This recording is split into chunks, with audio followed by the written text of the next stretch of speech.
Ladies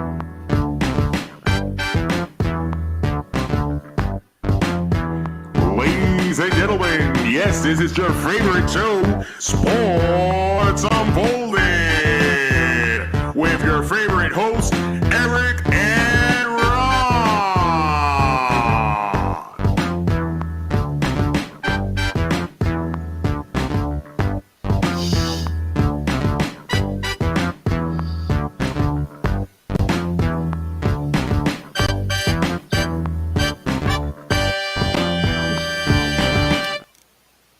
Hey, welcome to Sports Unfolded, episode 24 of season 2. I am your host, Eric. Main man right there, Ron. How are you? How are you, Eric? I am not very happy today. Yes, I know. We've got a lot to unfold this week. And we'll have a special guest joining us shortly, David A Borts, president of the Rhode Island Soccer Association. Really excited about that as well.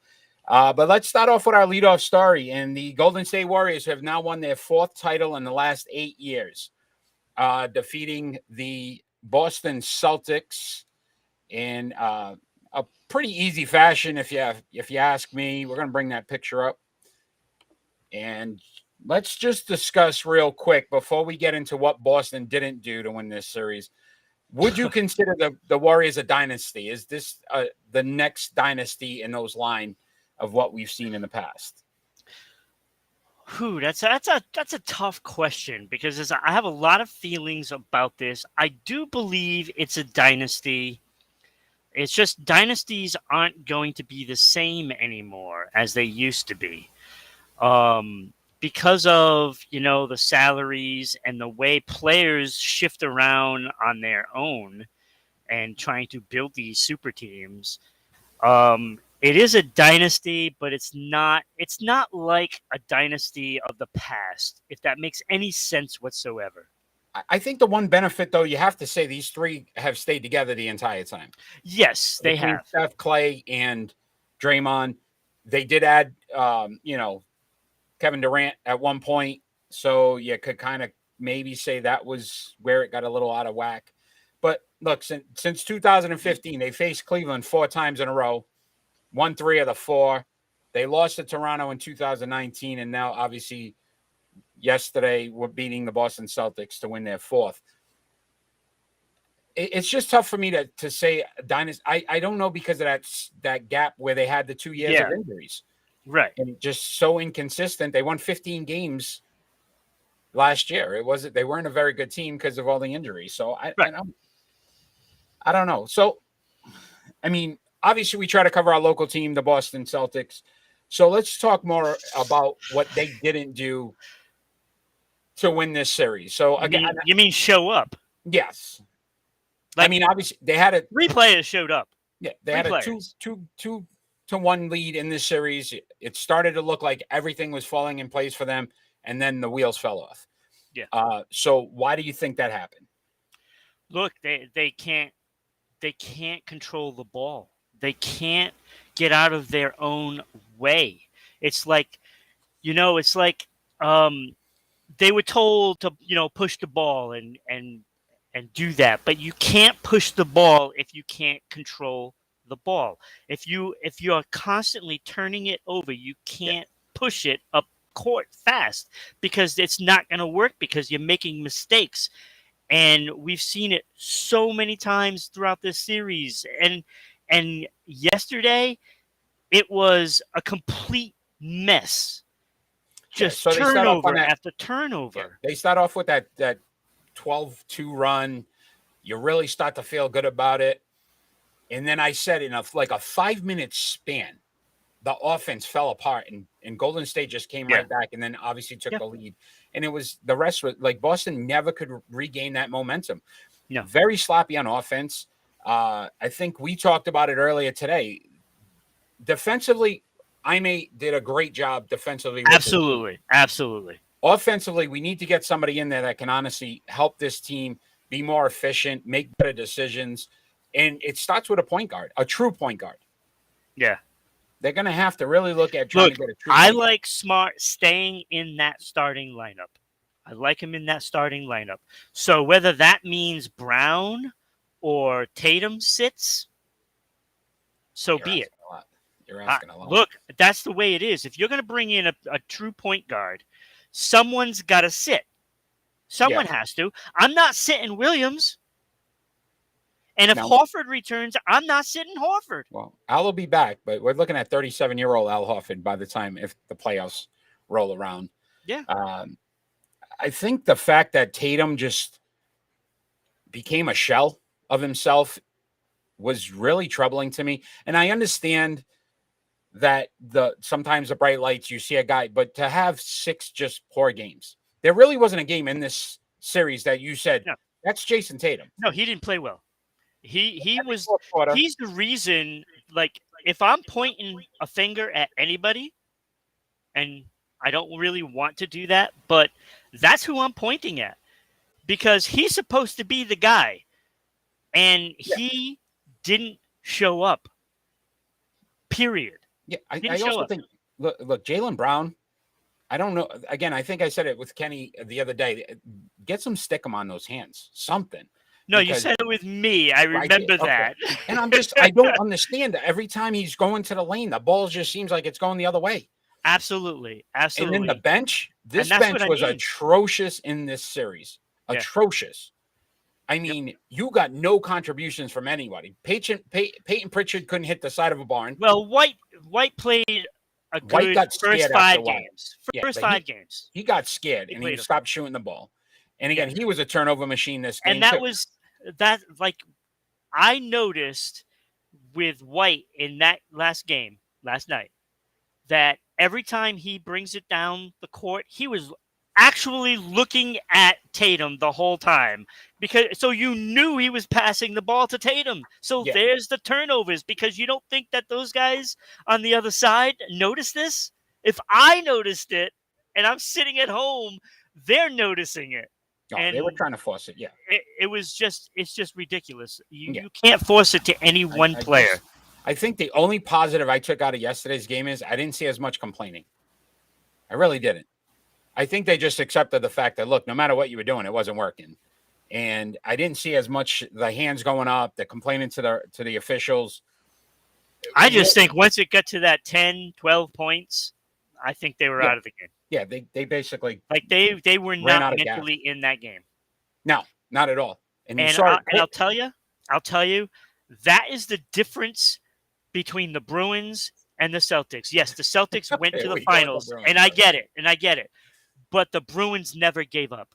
They never gave up. They didn't just shut down in that the last period. They were putting in the effort right to the end.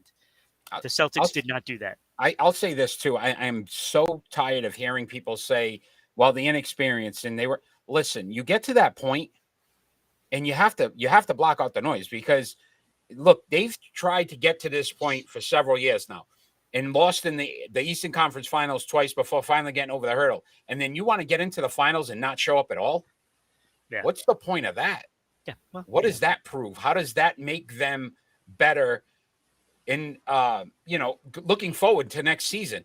Yeah. I asked the poll on MeWe. So far, Golden State's ahead. But if I had to ask you this question, which of the 2 teams do you feel has a better shot of going back to the finals next season?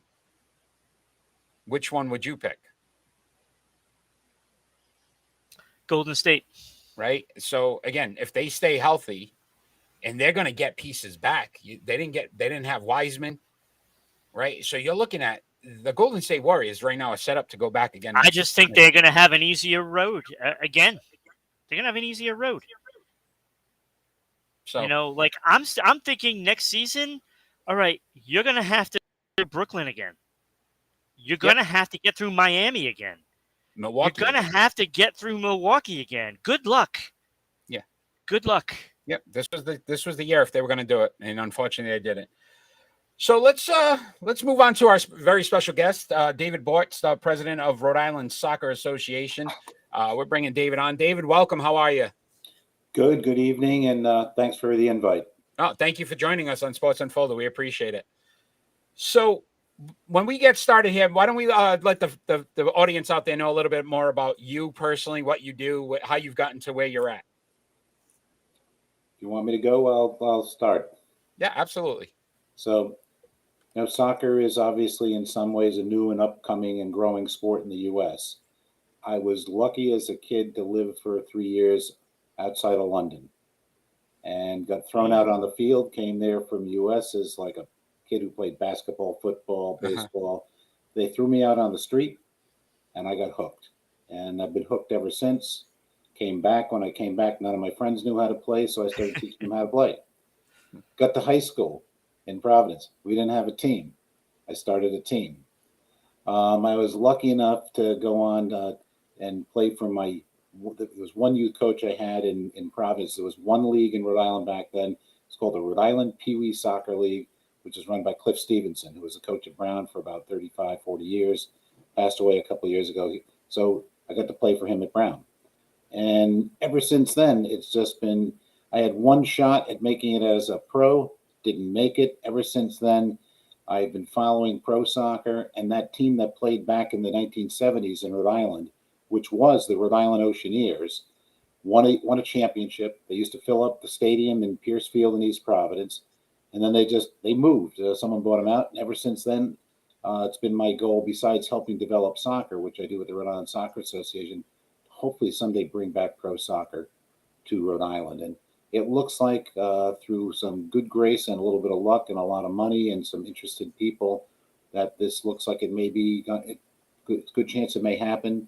For those people who ever cross the Division Street Bridge in Pawtucket, if you're driving, let's say if you're driving east, take a look over to the side. If you're west, you might have an accident.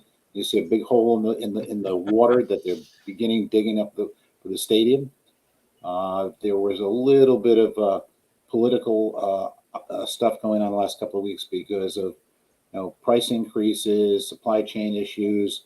The price of the stadium's gone up $30 million, and there's some question about the funding of it. The owner, Brett Johnson, was out in Rhode Island for the last week, making the rounds of a lot of people.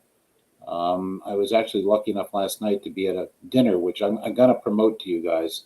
There's a fundraiser every year. There's a nonprofit in Rhode Island called Project Goal. Project Goal was founded about 25 years ago by a couple of friends of mine, a guy named Darius Shervatzi, Peter Wilton, and I'm trying to think of the other one is, I'll think of the third name as we're talking, okay? And these guys put together an organization which does afternoon tutoring of kids and soccer coaching. And they have become pretty renowned in the nonprofit community. They've been developing students, which is their first goal, and players for a long time. A couple of the kids that I coached over the last couple of years were in Project Goal. And in fact, two of them were honored last night at the meeting and their annual gala, which was at the Botanical Garden at the Roger Williams Park last night. And they actually developed a kid who's now playing for the Revolution, Damian Rivera, who got his first start. I'm not sure if he's about 20, but he came through this Project Goal program. So Brett Johnson, that was his kind of culminating event. He is the president and CEO of Fortuitous Partners, which is the main backer of the stadium and the team. And so he was at the meeting last night. He's been out here, as I said, trying to tie up the loose ends, let's shall we say, in terms of some funding out there, which it looks like it'll come together. Given the cost of the project, which I think is way over $250 million, it's $30 million that has to be brought in to finish the project. The stadium should be completed next year, and we're looking right now as kickoff probably April of 2024, first match. They will be also, according to Brett, also be looking to start a women's team as well. In the development plan, there is also next to the stadium an indoor place which will be for recreational sports, which will be available for the community, whether it be soccer, it could be anything. I mean, I think that their first emphasis is soccer, as well as there could be other sports. It could be, well, the great competitor for soccer right now uses lacrosse. It could be anything indoors that needs a place to play. So that's another great thing that this project brings. And then on the other side of the river, through the the money that's being put in by them, the city and the state, they're building a river walkway over the Blackstone River there, a little bit similar to what's in downtown Providence, which on one side, it'd be on the opposite side of the stadium. There are going to be some shops, stores, restaurants. There should be a marina, and there'll be a walkway over to the stadium. So this is what's coming now. Over the years, I've been involved in every aspect of soccer in the state. I've been president of the State Adult Association since 1999. I have also developed several what we call futsal leagues, which is a form of indoor soccer, which is a great developmental tool for youth over the years. And actually, the Socianeers Club that we had for a while, we had a youth program for futsal. And so I had actually learned the game of futsal and started coaching that as well. It's a great sport. So this where I am in soccer is kind of like all over the place. It kind of, soccer, as I say, it's an international sport, as we all know. One piece of good news, if you guys haven't heard, yep. Gillette got the World Cup 2026. That is incredible. Yes, news, we actually. saw that. Yes. Yeah, we got the World Cup in 2026. Yes. Will just be incredible. I was lucky enough in '94 to go to some games there and down at Meadowlands, and it was just incredible experience. And nice. It's also it tends to have like a effect in the years after. I mean, soccer boomed on the youth level after '94 in the U.S., and I think in general, although it's booming, it will boom. It will be even greater after 2026. So it's a great thing for the sport. It's a great thing for the local area and economy. The interesting thing is, over the years, as people know in sports, football fans, Providence has been kind of the home for a lot of the visiting teams. They stay downtown. They fly into Providence. So I think there's going to be a spin-off for Providence as well, because Providence is more accessible in a lot of ways in terms of airport. There's hotels downtown. The hotels in Foxborough, I think there's one, the Renaissance. So they need places to stay. They also need places to train. In '94, the Italian national team trained at Brown, up on the field at Brown, which was supposed to be secret. But the way Rhode Island is, I had a friend who was a chef. Yeah, everybody knows each other. Yeah, he was a chef down at the Biltmore at the time, and he knew when the guys were getting on the bus. So he used to call his buddy, who would call me and say, "Hey, if you get down to Brown, if you can drive down there, you can see the Italian national team practice for a couple of hours." Which is, if you're in Europe, you never get there. You never get you even get close to something like that. Yeah. So. Yeah, it's going to be good I think in general, Southern New England is really going to benefit from it. Providence will get some benefit from it. And clearly the pro team in Pawtucket and the development on the waterfront there, if you guys are lifelong or long-term Rhode Islanders, Pawtucket's never really been much, in terms of development. And this could be, something to take off for Pawtucket. They're also promoting the fact that, this new train stop is being built over on the CF Pawtucket line, which they're hoping that people may come into games by train. They're going to run some kind of bus service back and forth to the stadium. And for all those, the wealthy soccer fans may be able to drive their boats up to the marina on the other side and walk over the bridge. That's something that is kind of being overlooked by people, because just the different ways to access where the stadium is, because I'm very familiar with that area. I used to live in Pawtucket, and that area, it's right where everything connects. And you're going to have the highway there. There's hotels there. It's only a 5-10 minute drive to Providence. So everything is going to connect, and the new train routes that they're developing there is going to be spectacular. Awesome. And the fact that if everything gets done, people are going to be able to take their boat up and park at the marina across the way and leave it there and walk over the bridge for a game. And it'd be pretty cool to see it from the highway where that bridge is, because you're going to be able to see the stadium. No question. It's going to be quite the scene in that area, because that bridge is beautiful. That was just finished recently. And, putting the stadium there is actually brilliant. Oh, yeah.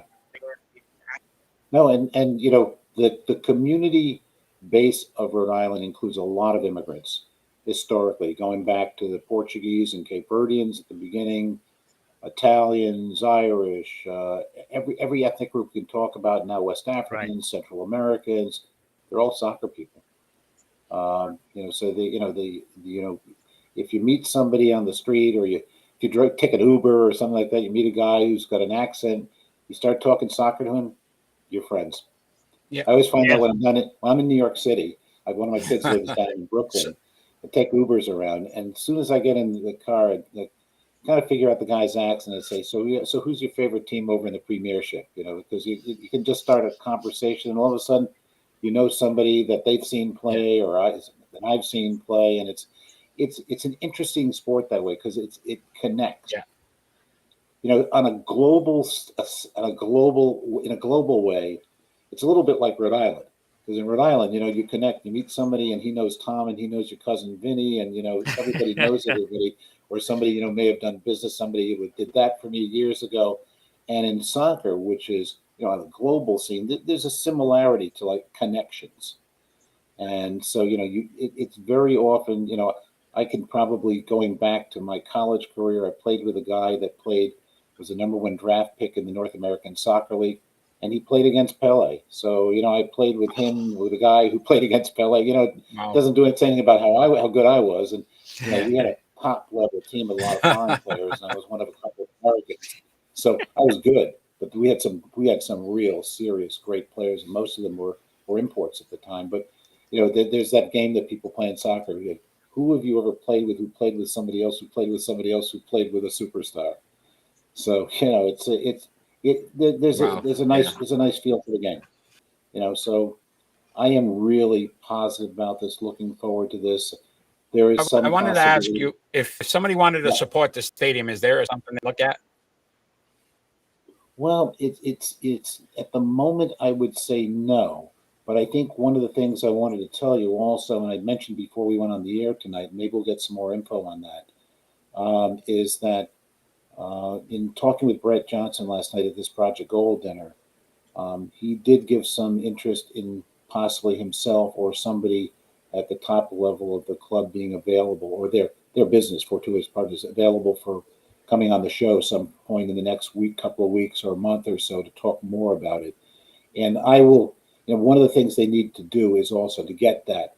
They had a PR person who came out to the state about 3 or 4 months ago, who was reaching out to different people in the community. And there were a number of meetings online where they were trying to connect people, but they didn't leave a footprint at the moment as to where to go. So I think it's a real good question. It's a good question to follow up with Brett or somebody from Fortuitous so we get them back on here, because it's building. You don't want, you know, it's great for a couple of people like me to be talking to everybody all the time about it, but it really would be a nice thing for them to have a site where they can say, hey, this is what's going on, or even something where you can see the building progress. You know, you can post what went on with building last month and what got completed. You know, right now it's all building phase. It's all building phase of the stadium, parking, that recreational area, and then the bridge and that whole area.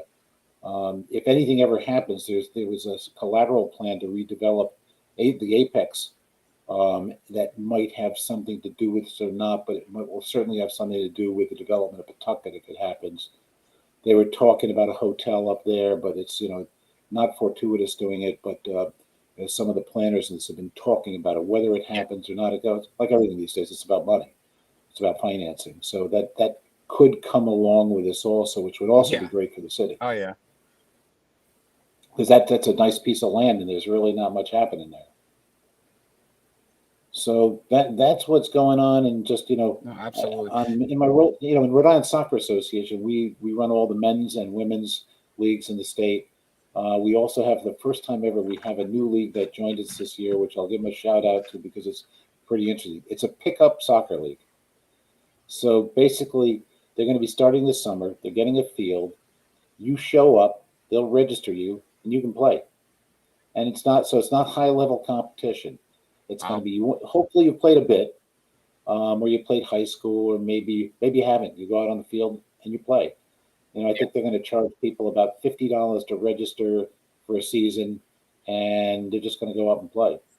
Which is, it's kind of like there's a trend out there also in adult soccer that's not pro, that's not college, that people are wanting more and more to be able to do something that does not involve like round the clock commitment. when I played amateur at one point, going back a long time ago, we used to practice 3 times a week. We had a game on Sunday, and sometimes we had a midweek game.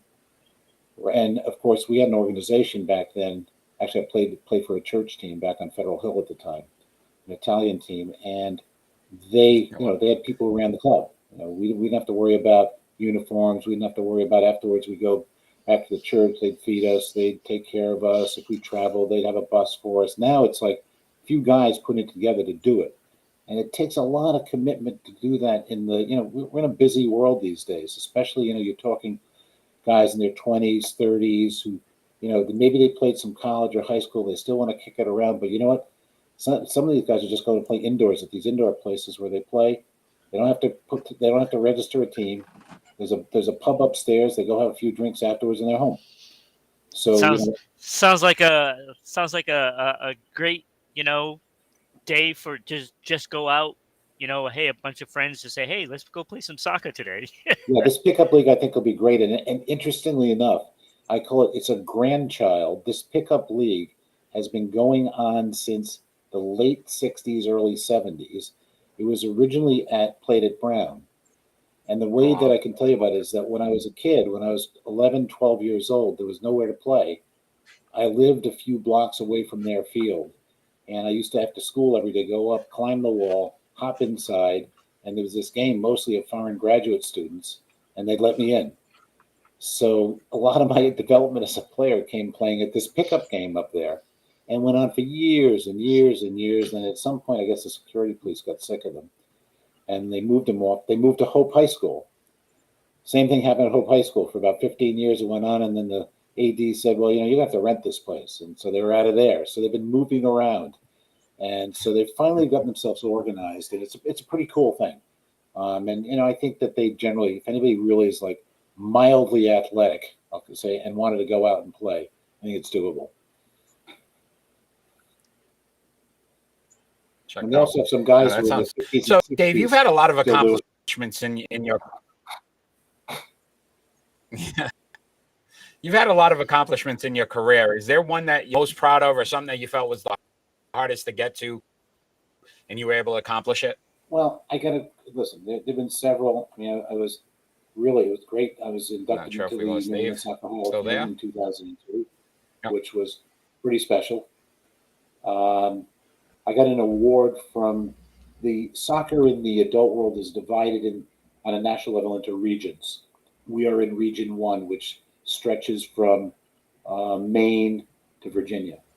And I got an award from Region 1 about 3 years ago for service to the soccer community. It's called the Livio DiPino Award, which is given out by some people who run the New York State Soccer Association. So, I mean, in terms of my dealings with soccer, I mean, that's the best things that have happened. I've done some in my professional life. I've got some community awards, which I'm really proud of. I do a lot of work in the immigrant community. So that, those are things that I'm also very proud of. And the interesting thing is my work in the immigrant community just transitions right into soccer. So it's kind of like 24/7. My wife sometimes trying to figure out, are you working or are you soccering? It's like, but it all matches together. And so it's a good thing.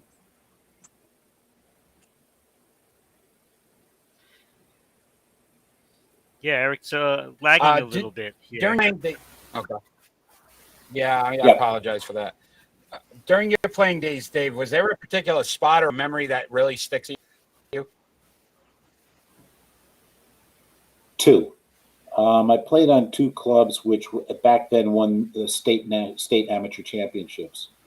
One was I played for this club called, at the time, was Giovanni Ventetrace, which is the church team from up on Atwells Avenue.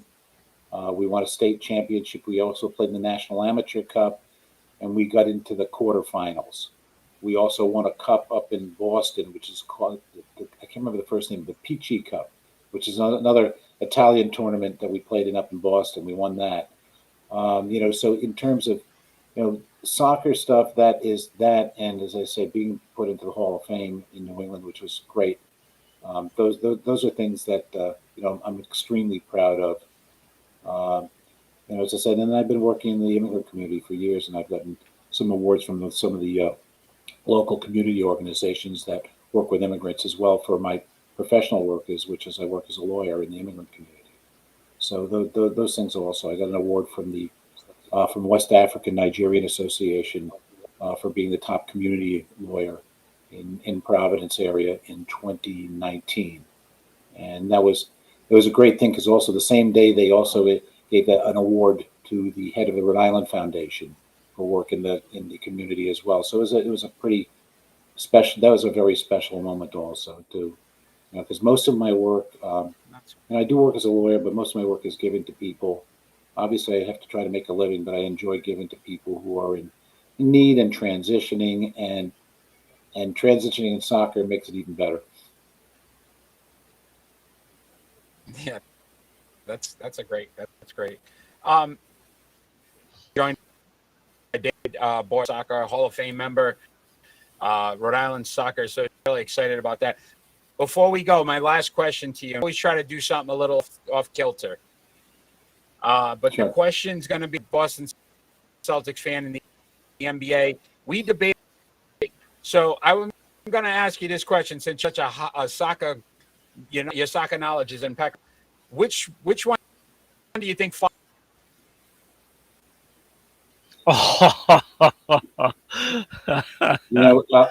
me tell you something interesting. Okay, also, the thing that I dislike the most on some of the high level soccer is the flopping.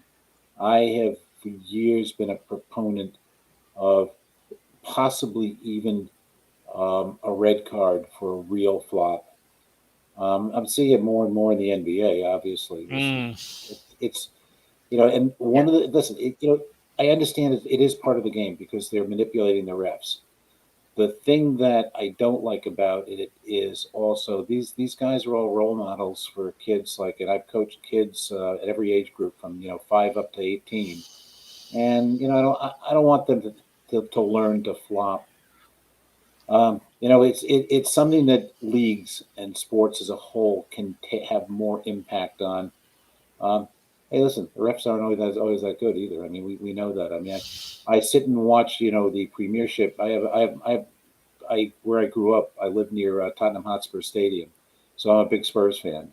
And I'll watch their games, and someone will be watching with my wife or one of my sons who are big fans too, and I start screaming at the TV. I'm sure you guys have been screaming at the TV with the Celtics the last couple of weeks. I've been doing that too. I've been yelling at the TV, and it's Yes. for various reasons. And I mean, flopping, and it's become an art form, but it's awful. And it's honestly, I think live you can pick it up probably better. On TV, it's hard to say because of the angles of the cameras, and replays are good though. I mean, replays show it, and in soccer we've got VAR.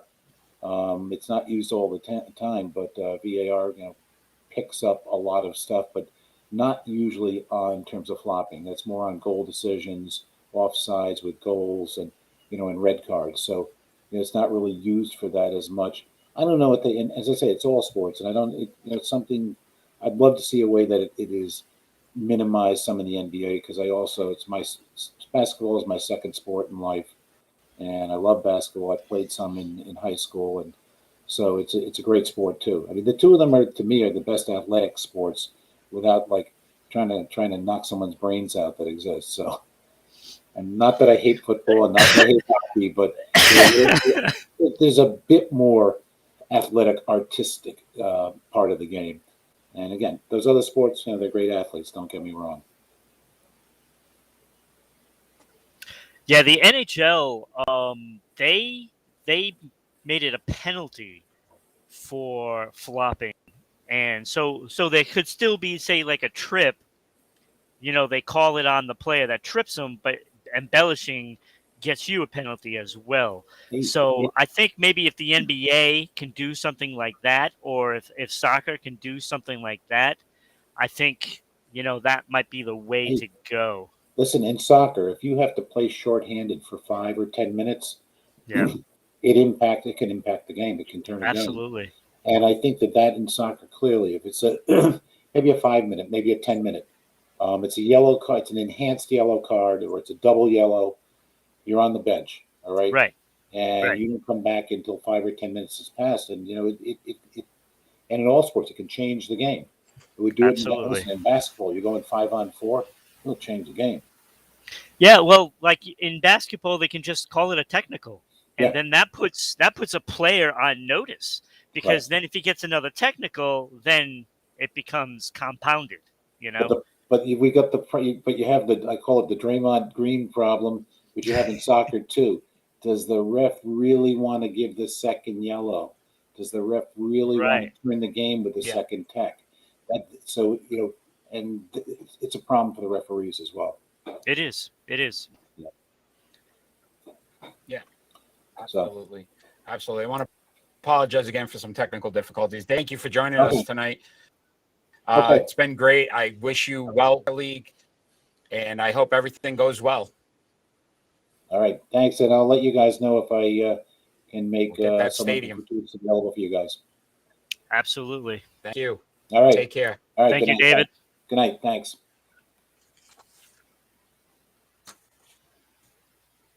There we go. That's what's up. All right. That was pretty cool. It was definitely different. A lot going on in bucket. See, soccer fans, we take care of you. Massive delay now, aren't we? Yes. But Chakra, made some comments and Thank you for the bit. donated 100 bits. Thank you so much, Chakra.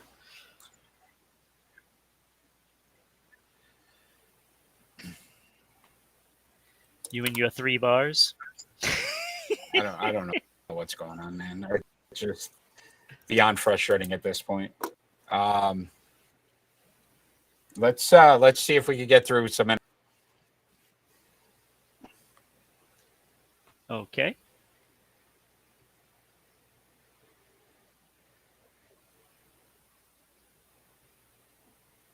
So Mika signed a deal with the Pittsburgh Steelers. Do you feel like going to be contenders in the North? No. No. I mean, well, Trubisky, I don't know if they'll be contenders, but they can make a play for the playoffs, maybe. I mean, I doubt it, but with the stacked teams in the AFC West, the Bills, Tennessee will probably vie, for a spot. It's going to be tough for them to really make the playoffs. It's going to be really tough.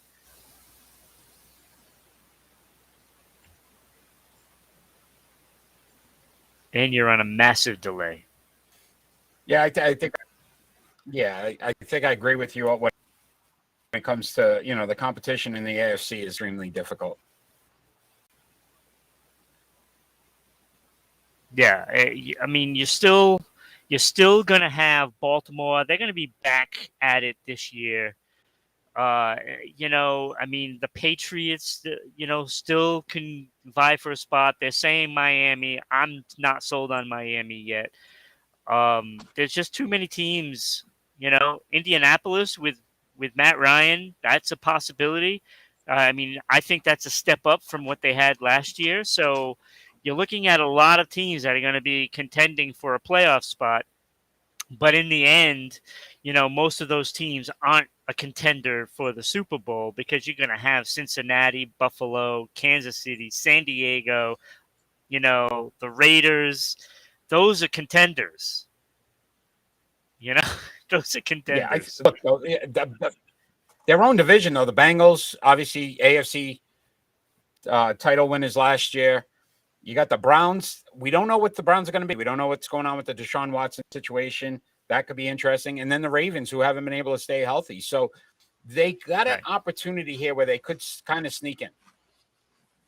They could sneak into the playoffs, but they're not going to be contenders. I love it. Just out of control right now. Mike McCarthy has been fined. I don't even know if this is going to work either. We'll try it. Oh, you're gonna try a picture on top of this? Oh Then boy. $100,000 for violating OTA rules. Lost an OTA for next season as well. Do you feel like the punishment was enough? No, I mean if he's done it before, then there should be a bigger consequence. Make it hurt. Make it hurt. This is inexcusable. I'm sorry. It's like this coach has no clue. He really has no clue. I think football has passed him by. We can complain, being here in New England about Bill Belichick and the way he does things at times, but football hasn't passed him by. Football is passing McCarthy by, and he has no clue what he's doing. Although the funny thing he's is, not qualified. As I was writing this story, Ron Rivera has now also been fined $100,000, and now they've gotten 2 OTAs for similar actions. I guess the practices have been too physical. That's the issue, and them not able to. They can only do at a certain time, so it's pretty interesting.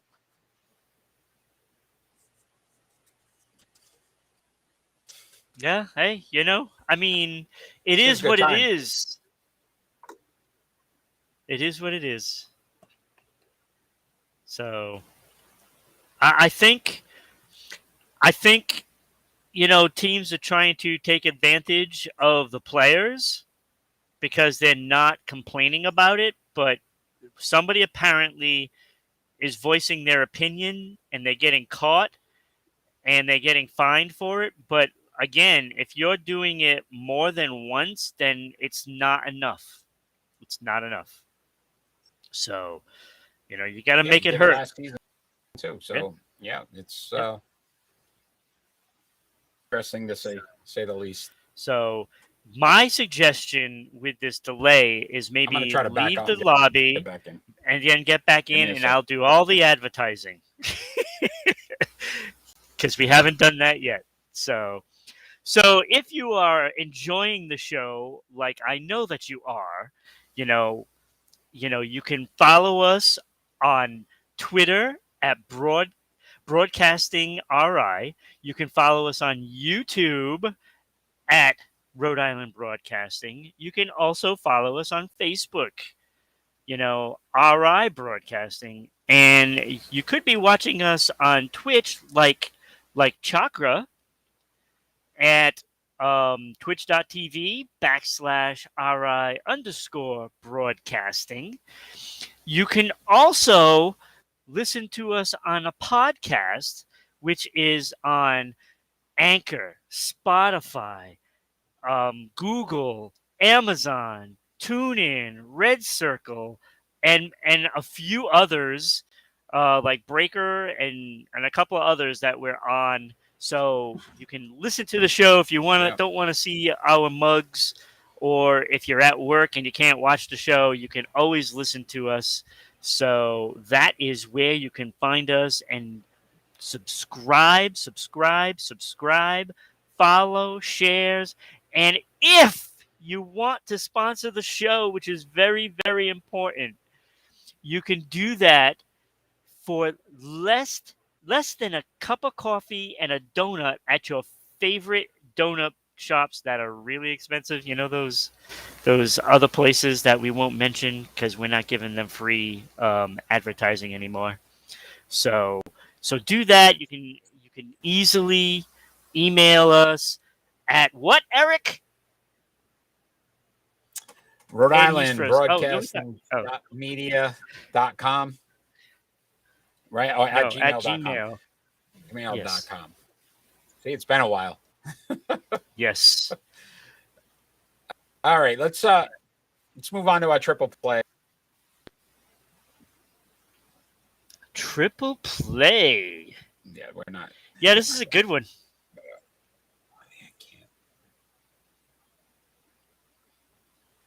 Yeah, so we're deciding on the players which we who are leading the Major League Baseball in saves. Dodgers, Josh Hader, and Kenley Jensen. You are first this week, Mike. You can go. Who we? All right, so I am starting the guy that is the guy right now, and that is Josh Hader. I just think he's the best pitcher of the bunch. I think he's going to be the man for the next few seasons. That is going to be the top guy that you want closing out your ball game, and so therefore I am starting Josh Hader.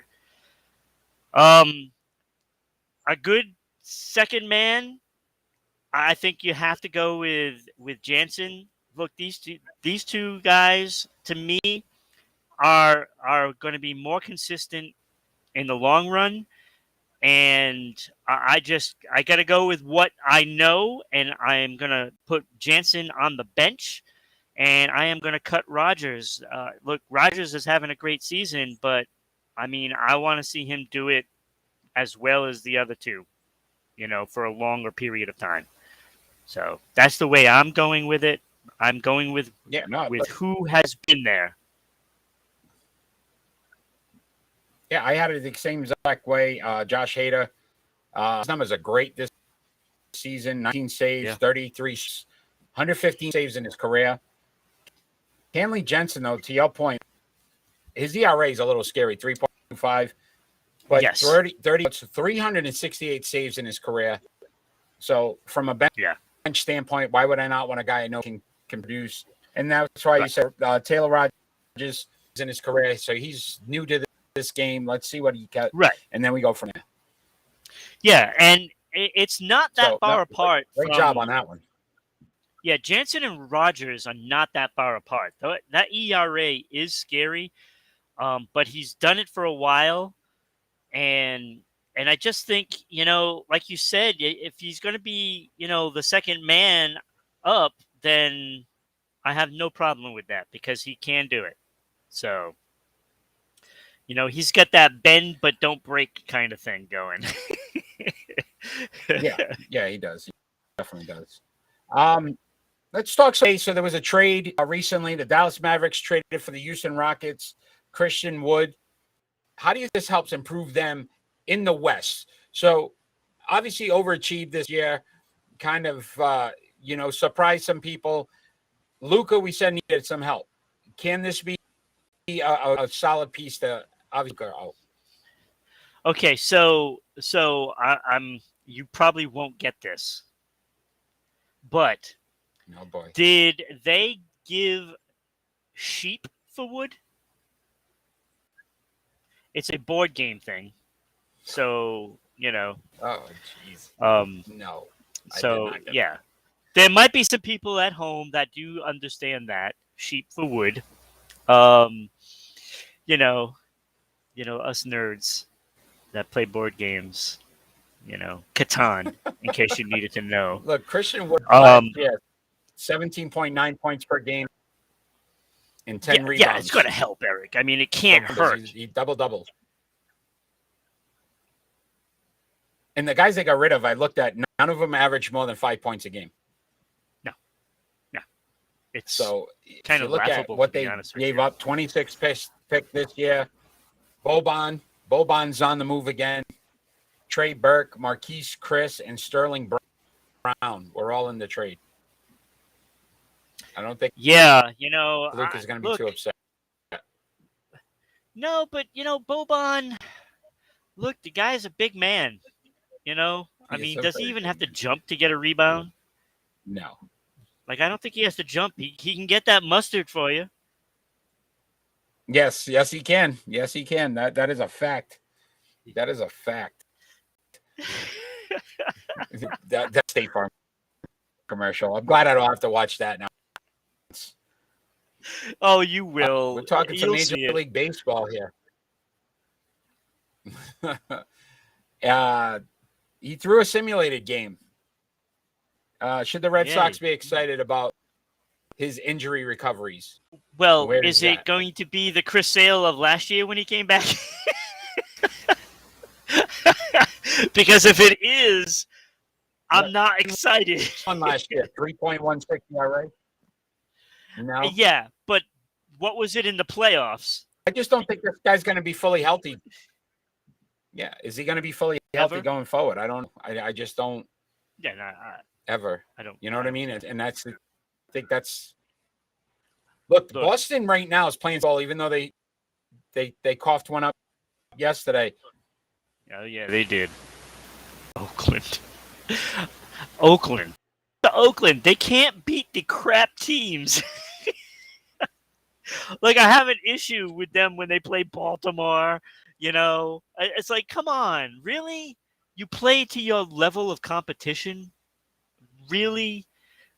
Like, that's why you're not going to be a contender, because you're going to lose to Baltimore, you know, and fall out of that race, you know, and that's not how things should be. You know, look, I'm very skeptical on this Red Sox front office. I don't like what they've done. I don't like where they're going. And I know it's going to hurt the Red Sox in the near future, because you're making two players very upset. I can see, you know, JD is going to be gone soon. You know, look, we're heading to dark times in Boston.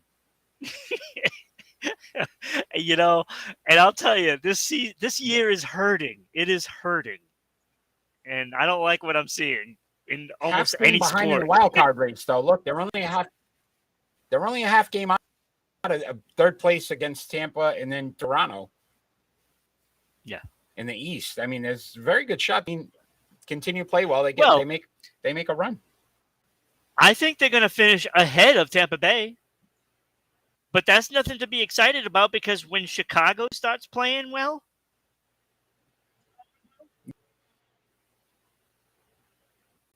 you know, I mean, it's almost laughable. Let's try face off. Oh, this ought to go well with a delay. This is amazing. This is really not to tick me off, my friend. So yes, I can tell. Should the NBA change its challenge rule to give teams more chances? So you only get one chance to challenge right now. The NBA should adopt maybe a quarter. Okay, they need to change this, because the system that they have sucks. It is disgusting. It's not even viable in the NBA. You might as well just have the referees just do it anyway if you're going to stay with this. What they should do, this is what they should do. First of all, you get one challenge. Okay? If you succeed in that challenge, then you earn a second one. If you fail, you lose your timeout. You lose one of your timeouts, and then you don't get another one. So this way, it kind of rewards you from making the right decision to get that challenge, and then if it's overturned in your favor, then you get another one. But that's it. But you'll lose a timeout. You know, it's stupid that these coaches have to call a timeout to do this. It makes no sense. Like, this is laughable on how the NBA are doing these replays and decisions. It's laughable. It's clearly the worst in any league. Say this: if you look at, even when the challenges they don't seem to change. So I don't know if the officiating and giving them another opportunity is really going to make a difference, because it doesn't seem like, even when it's pretty obvious that the call should go another happening. And I think it's just giving players another reason to want to do the finger thing, where they want to make sure, let's get the replay. One more thing for them to complain about. I don't think the replay is working in the NBA. I don't think the challenge works. Why even waste time giving them more? Just get rid of it. Yeah, so you want to change it as well, so I win. Come on. I want. So thank you for arguing for me. That was great. Very, very good. Oh, I love it. Welcome. I love it. All Another right. win. Let's talk some NHL. Oh God. Yeah. Stanley Is where Cup game Ron 2. completely loses it. Oh boy. So, what's your lead? Obviously, 1-0 after a 4-3 win in overtime. What can we expect in game 2, Ron? Tomorrow night. Look, I am expecting a lot of the same. The only difference is I think Vasilevsky will have a much better game. You know, he was poor in game 1. He was poor, and he knows he was poor. And, you know, that first period was really bad, letting up 2 soft goals, and that really ultimately made them lose the game. Because they could have won 3-1 instead of going into overtime and losing. But you can't look. If anything, Tampa Bay actually gains momentum out of game 1 because of how close it was, and it went to overtime. Despite that, I mean, Tampa Bay's got to feel good about themselves playing game 1 on the road against a high-powered offense. And you're looking at the game like first period. I'm looking at it, and it's like, oh boy, Tampa Bay's going to get run out of this series. And then second period comes, and it's different. Tampa Bay is a good team. I am not. Yeah. Yeah, right. 3-1 after the first period. You're looking at it. You're going, holy cow. 3-3 Tampa comes back. No goals in the third, and then right away in that overtime, though, got confident about it. Listen, they got to get more shots on for Colorado. You're not going to beat Colorado if you're not going to put more shots on net. It's just not going to happen. So I think overall, look, Tampa Bay knows how to win. And we've seen them. They were down 0-2 to the Rangers and were able to come back. So you can't discredit what they do in the last few years. So it'd be interesting to see. I predict this game shortly, but it's going to be a fun series. I really do, because they're both different styles. Yeah, you know, like I said, Colorado looked like they were gonna like run them out, and it didn't turn out that way. You know, I don't dislike either team. You know, I dislike Tampa Bay a little more than I dislike, Colorado. But I don't hate the teams. Like, I appreciate how these teams were both built. Obviously, I'm kind of rooting for Tampa Bay because of the fact they could make history. And I do like that as, somebody that does love history of sports. But I also, root for Colorado because of the fact that I don't want a dynasty other than, my favorite team, So, and the fact that, you want to be the spoiler as well. Because, look, I mean, I like both sides of this. And I can accept whoever wins as the champion, because I think these two teams both deserve to be there.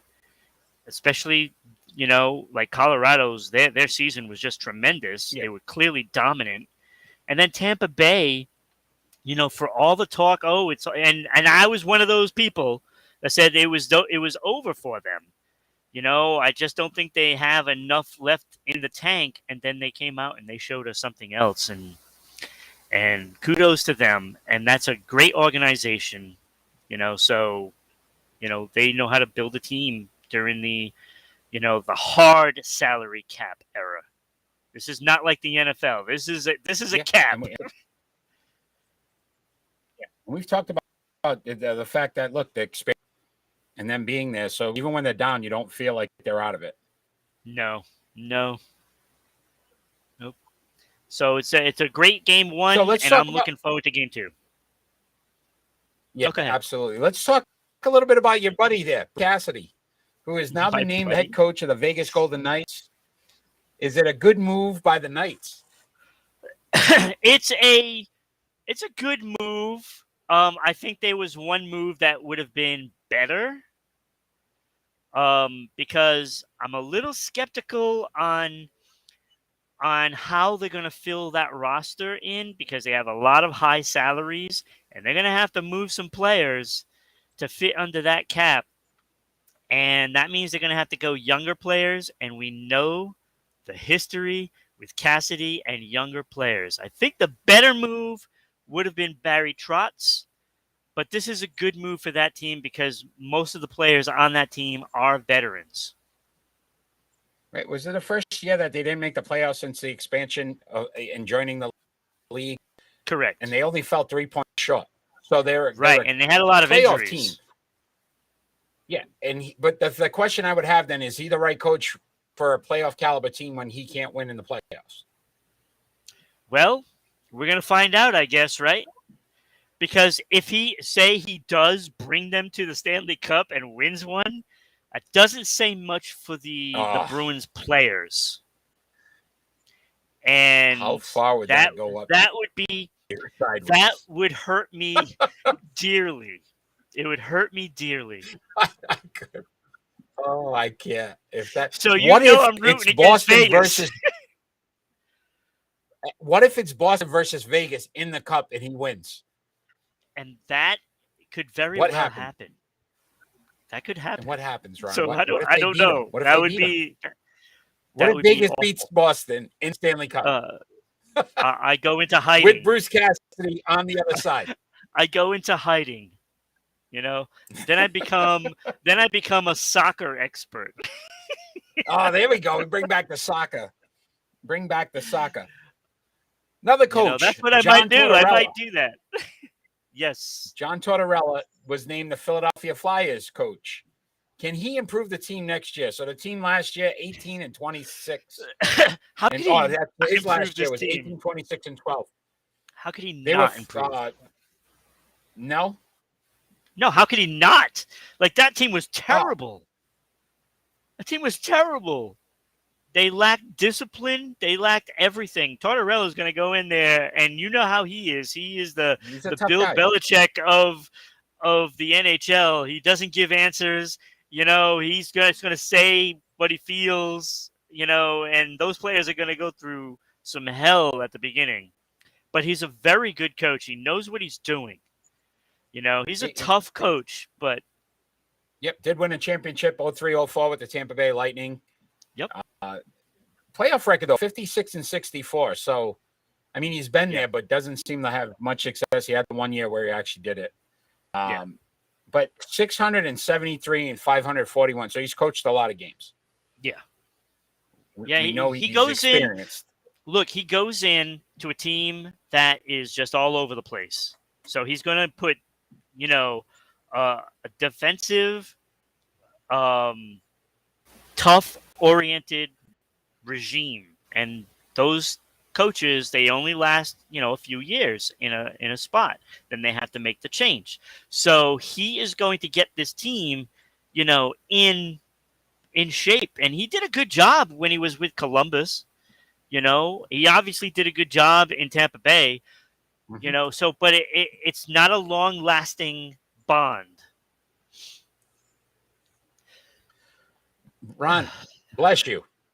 We are going to talk wrestling. What? God. On Sports Unfolded. Don't we have a wrestling show on Rhode Island Broadcasting? It's in hiatus. Hiatus for like 9 months. But Vince McMahon has dropped his CEO role after allegations of some misconduct. Are you surprised by the allegations? No. So $3 million First of all, paid it's in to a every former league at this female, point. Right? $3 million paid former employee. I guess he was having an affair with the woman.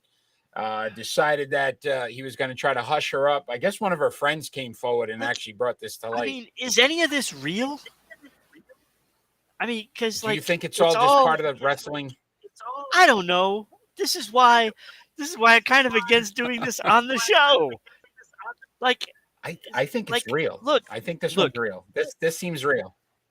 I know wrestlers need to be very athletic. They are probably the one of the best Extremely, athletes yes. ever. But it's fake. It's all, it's all a smoke show. And I don't know if this is just them doing another storyline. And, I don't know. I don't care. Look, we need a wrestling show on Rhode Island Broadcasting. And I am just waiting for, somebody to come along and do it. So, but I could care. I could care less about wrestling. And I could care less about Vince McMahon. Tell us how you really feel. Hey, I could go worse. I was being nice. Let's not. Hey, pick and roll time. Sue Bird, who's one of the greatest WNBA players. She's been around for quite some time. Announced her retirement, 19 years with the WNBA. So we're going to go back and rank some of the UConn women's greats, and where we rank them from 5 to 1. Maya Moore, Diana Taurasi, Sue Bird, and Breanna Stewart. You are first this week, my friend. Let's hear this list, and I know you're not going to get this right this week. Why do you say that? I just feel you're not going to get it right, but go ahead. Okay, so if this was WNBA, it would be completely different than what I have it. Agreed. I'm just saying. That's understandable. That's understandable. So at number 5, I actually have Sue Bird. 11.68 points per game, 2.8 boards, 4.96 assists per game. Look, she's a great player. And her WNBA stats are way better than this. Way better. Actually, I think she only averaged like 12 points a game now, but in her career. but her 19 career, years. Yes. Yeah. So I have her at number 5. Sue Bird, who is a dynamite player. And again, if this was the WNBA, number 4 would be not number 4. Okay. Tarasi at number 4. You're out of your mind. I am not out of my mind. And there we go. 14.9. Look, 14.97 points per game, 4.36 boards, 4.5 assists. She has less points than the two of the people above her. Okay. Her numbers are pretty close to somebody else, and we'll get to them. Okay. But number 4, definitely.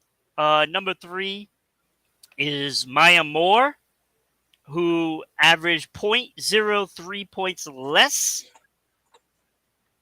but she had 8.29 boards, 3.53 assists. So her boards are way higher. So I put her above Tarasi. And to me, 1 and 2 had to be these two women because they are far and away better in stats. Okay. And number two is Breanna Stewart. 17.61 points. 17.61 points per game. Clearly better than the other 3. 7.76 boards per game. Even that is better than everybody but Moore. 2.8 assists. She is clearly ahead of the other 3. I don't care what you say. You are wrong, my friend. Okay. And number 1, Rebecca Lobo, 16.9 points. Down from Stewart, but she has 10.1 boards, so she's averaging a double-double. A double-double. She is clearly the best player. Best. Number 1. Okay. Number 1. So you were wrong on this one. And by far the worst one you've ever done. So no, come on, the points say it right there. You had 2 right, and I will tell you right now, Sue Bird at number 5. The numbers don't lie, but 2 NCAA titles. Yeah, 2. NCAA doesn't. But I went 4. doing the UConn great women, UConn greats. Rebecca Lobo. Yes, a double-double, but come only on, with those one points, NCAA double-double. title. Oh, one less. She only got one championship. She got one championship. The only one on this list that only had one. Maya Moore at 3, 2 NCAA titles. Yeah. Great numbers. Scored the most. This is why these two are 1-2. Diana Taurasi has to be 2. And I'm going to tell you why. Because not only did she win 3 NCAA titles, she was the most important or outstanding player in the tournament 2 times out of those 3. So the best player in the tournament, Diana Taurasi, twice. And I'm like, that's pretty impressive. But Breanna Stewart, not only did she win all 4 years a title in her thing, all 4 years she was the most outstanding player in the tournament. For the UConn Huskies, by far the best player. Clearly, no doubt, Breanna Stewart, number 1. So wrong on this one. Like the only thing is it should be between Lobo and Stewart. That's the only difference. That's the 2 Lobo best won players. 1 title. Look, One those title. are the best 2 players on that list. They're the best 2 players. Most Best 2. outstanding You player. You cannot. Taurasi won twice. Stewart won 4. You cannot go against a impossible. double-double. The only player to average a double-double over there, out of all of them. The only 1 player. title. It doesn't You matter. taught me that. Look, you told me. yes. Titles matter. Not in the NCAA. Not in the NCAA. No, they It don't doesn't matter. in matter. the NCAA. Why not? Why not? Because not every team has the same chance of winning. Not every team has that chance. Like it's Breanna stacked Stewart's team looked pretty against. good 4 years straight. 4 Oh years my straight. God. Yeah, You are 4 horrible. years straight. That's fine. That's fine. Whatever. All right. It's prediction time. I'm bringing this chart up. We actually stayed even. Nothing changed. So still 5 games ahead of you, my friend. But we need to get some people on this list. You need to, if you join us, make sure you make some predictions here. We need some predictions. We need to get some more people on this list. But it's pretty impressive that I'm already at 100 wins. I got 100 wins, 102 wins, my friend. Yeah. You're 5 games ahead. Big deal. I It's June. We still have 6 months. I cannot wait for you to look good in that sweater. You are going to look amazing. The Montreal colors are going to look great on you. Yeah, you and your Red Sox jerseys. Okay. So 6/18 tomorrow night, we got game 2 of the end. You know what? I can have you get a specially made Boston Red Sox Miami Dolphin hat so you can display both of them. Oh my God, that would be awesome. All right, you got to win saying. first, so yeah, you got to win no first. problem. No problem. 6/18 tomorrow night. Tampa Bay Lightning at the Colorado Avalanche. Game 2. Avs up 1-0. You're first this week. Who do you got? Get Tampa Bay. I have Tampa as well. Of course you do. Bounce back. 6/17. I already put my answers down. So St. Louis Cardinals are playing at the Boston Red Sox, a 3-game series. St. Louis, some injuries right now. Molina's out. I feel like the Red Sox have played better baseball. I'm going Boston on this one. I am going St. Louis. Okay. 6/20. 3-game series. The New York Yankees at the Tampa Bay Rays. So this was just a 3-game sweep for New York in New York, but now it's in Tampa Bay. Who do you have? I take Yankees. I took Tampa. Them. Yeah, you keep doing that. Hey, it's working in my favor. My team's winning. I'll take that one. 6. That's why I went St. Louis. 21. The WNBA matchup, the reigning champion Chicago Sky at the Las Vegas Aces. I have Vegas. I just feel like, look, they're playing so well right now. Becky Hammond's doing a great job over there. I'll go Sky. You're really trying to make up your ground this week, huh? CF Montreal at Austin Football Club, Major League Soccer. I'm going Austin. There's no way I'm picking Montreal in anything. I went Montreal. We could have a tie after this week. No. And tomorrow night, USFL, last week before the playoffs, Philadelphia Stars versus the New Jersey Generals. I have the Generals. I'm going New Jersey. They're only 8-1, one loss on the season. Yeah, I'm going New Jersey as well. So, all right, my friend. Yeah, they ain't losing that game. So we got 4 games that are different. If you sweep all 4, this gets really tight, really interesting. We'll have to see 4 games different? Why do I have 3? You got you went St. Louis, you went Yankees, you went Sky, and you went Austin Football Club. Oh yeah, okay. All 4 of those are different. Oh. As we normally do, we end our show with a final thought. Before we get into that, check out the ticker. Gives you how many ways to follow us. So many different ways to follow us. Like, subscribe. We're actively working on getting some sponsors, so we can't wait to try to get some sponsors for Sports Unfolded. Let us advertise your business and help us grow as well. But we normally end our show, final thought. Doesn't have to be anything about sports. It could be about anything going on in the world today. You are first this week, my friend. Your final thought. Okay, so my final thought is basically me venting for this year. There we go. Uh-oh. Okay, so I have my most disappointing moments in sports this year, and one happy moment in sports. So my disappointing moments started off rather early with the New England Patriots losing. You know, it's not the fact that they lost. It's like they lost. Okay. So that was rather disappointing, and it is all because of, effort and just lack of, attention to details. Then from there, I had to endure, the Bruins losing to Carolina. Now, that was disappointing. I don't think it was as disappointing as the Patriots because Carolina was so much better, this season than the Bruins.